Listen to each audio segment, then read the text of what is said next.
Welcome back to another Real Talk Reaction. This right here is for The Office. Season 4, episode number 4, part 2. And don't forget to like and subscribe. Hit the notification bell as well. Tell a friend to tell a friend. It's still helping the algorithm when you guys do that. So just a couple of comments from the last episode. Meg comes through to say, it's weird watching The Office along with you all since you're watching on Peacock and not Netflix, and there are so many changes. Funny to see the additional scenes in some episodes, but throws me off because I've watched the show so many times, and when something is different, it makes me wonder for a second if I just dreamed the scene a different way. Haha. On the flip side, there seems to be also some cuts to the episode. In this episode, for example, there's a whole scene with Michael and Vikram from his second job, eating lunch or dinner together on their break that was cut. Not a super important scene, but it still threw me that it was a cut. Love that you're watching The Office. This is my favorite show. Can't wait to keep watching along with you two. Aw, okay. Thanks. Yeah, I mean, we only have it available to us on Peacock. I don't know why it's different. I mean, I think even Peacock made 30 Rock's episodes different or something. I don't know. I don't know why it's like that. That's just the platform that we have access to. Alright, then we have Noah came through in a clutch because I was literally we were about to react to it, and his comment just came through 22 minutes ago. Good job, Noah. Yeah. I think you really nailed it on how weird and sad this episode is. The part that always sticks out to me is Michael interacting with his coworkers at the call center. He's easygoing and relatable, talking about Die Hard, and they are really interested in what he says. And then at the end of the night, they invite him to go out for drinks, something he is always trying to get from his employees at Dunder Mifflin. I know! I was like, this is so perfect! Yeah. Look how popular and... that was his home. So much of Michael's character is wanting to be liked by the people he works with and view it as a family. And he finally gets it at the call center, and then he has to quit. Yeah. He's such a tragic figure sometimes. I totally agree. All of that, I mean, my heart broke for Michael that episode. So it'll be interesting to see how it plays out with this second half. So great comments as always. Let's jump into episode 4, part 2 right now. Oh my God. Don't be, Andy, don't be. What's the switch? It's not me in this office. Right back at you. And as such I come State your business. Right back and dying of love sickness and money sickness. That isn't possible. Unless you mean gonorrhea. I'm talking about Angela. Okay, did you hear what she was saying to Pam the other day? Yes, I did. But I don't think she means it.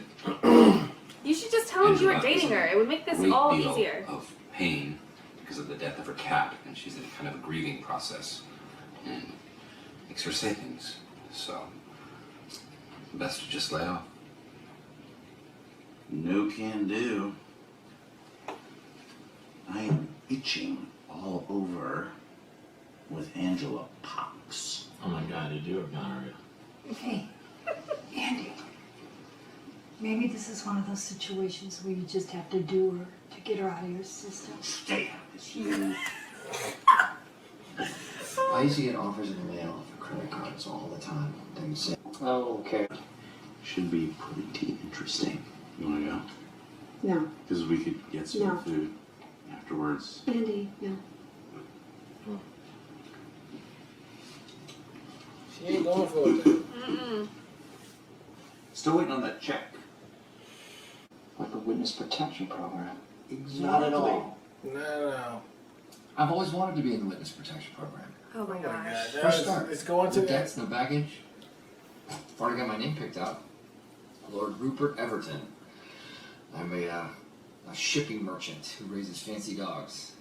Lord Rupert. That's the life.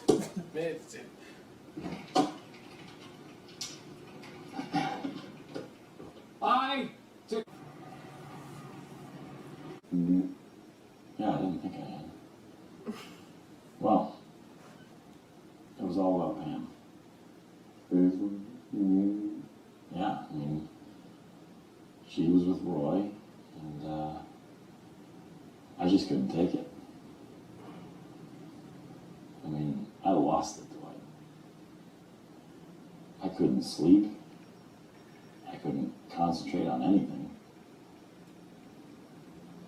I mean, weird stuff like food had no taste. So my solution was to move away. It was awful. And it is something that I wouldn't wish on my worst enemy. And that includes you. No, you like them. Go smoke your employers, please. I'm really comfortable though. It's nice though. Kind of Looks painful. My cute. nipples aren't sensitive now. Looks cute though.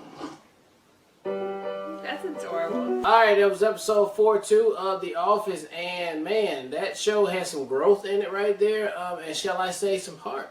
It did. I mean, we really felt for Michael and Dwight on this episode right here. I mean, both of them. Tragic situation was going on. It just, but Michael put himself in this box. Here we are with the shocker of the century, thinking that Jan is just out here just Manipulating. spinning crazy.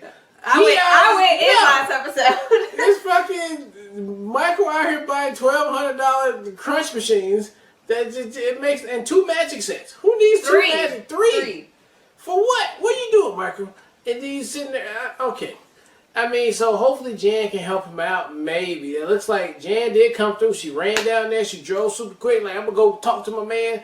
I mean, that takes some courage, and that is like, she really Loyalty. does. Yeah, she really does like him. So I hope that can work that situation out. Dwight, it looks like he might be trying to get over it, Angela, but we'll see how that go. But he was very heartbroken that Andy is about to go out with his ex, so we'll see how that thing play out. But that's gotta be funny. And Jim and Pam, I mean, yeah, good. I'm glad that Jim felt some type of way, just like stepping up and do what you gotta do. You should, okay? You really, really should. And I just had a good time with this episode, man. I mean, it was funny on one hand, and it was really almost sad, but very good writing right there on the other hand. And then even with Kelly too, that shit is hilarious for real. She's getting her karma all day, and I hope that just keeps coming. So I had a great time with it. No Toby this episode though, but he'll probably be back soon enough. But yeah, love this episode. Can't wait to see the next one. Yeah, what a great 2-parter. And you guys did such a good job of not spoiling anything as far as like how in we went on Jan, because I've been saying it like, I was like, fuck Jan, essentially. Jan's crazy. But that was so great that you guys didn't spoil that. So, okay, come to find, I love Oscar's involvement because he is the finance guy and running the numbers, and I love Michael's reaction to the report. He was just happy that his name was like, he's such a child sometimes. Yeah. But I love the way that Oscar broke it down. Like, these are things that you spend on bills. These are things that you spend on like entertainment that makes sense. And this shit is what you spend on that nobody in their entire life would ever need ever. And it's like 5 bars times what it is. I thought that was fantastic. I loved it so much. And like the reveal that it's all Michael's spending and he's been basically projecting that it's not was just such a great reveal, and such, again, showing that Michael doesn't have it all together and he needs the support. I thought this is my favorite Jan episode. Just from the emotional standpoint, it's like everything that she said to him on their one-on-one, and the fact that she like spoke about when she was at her worst, Michael still supported her, and now that Michael's at his worst. I thought it was just very genuine and sweet, and it was the first time through this evolution of everything we've seen with their relationship in which I was like, oh, maybe they're not toxic. It was just really sweet, and I really I enjoyed that a lot. Mm-hmm. Kelly is a whole hot mess, and I love the fact that she's like, who speaks their mind? I just loved all of that. I like the dynamic of what that potentially, especially because her and Ryan's relationship was so toxic, and he never spoke his mind. He was always trying to like pivot through and figure it out. Like, this is a stark contrast to that relationship.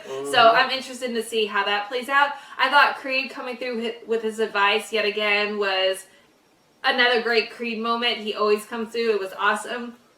And then Dwight with Andy, Dwight, and the Angela situation is very awkward, especially because Andy doesn't know about Dwight and Angela either, so you can't really fault him at all for any of it.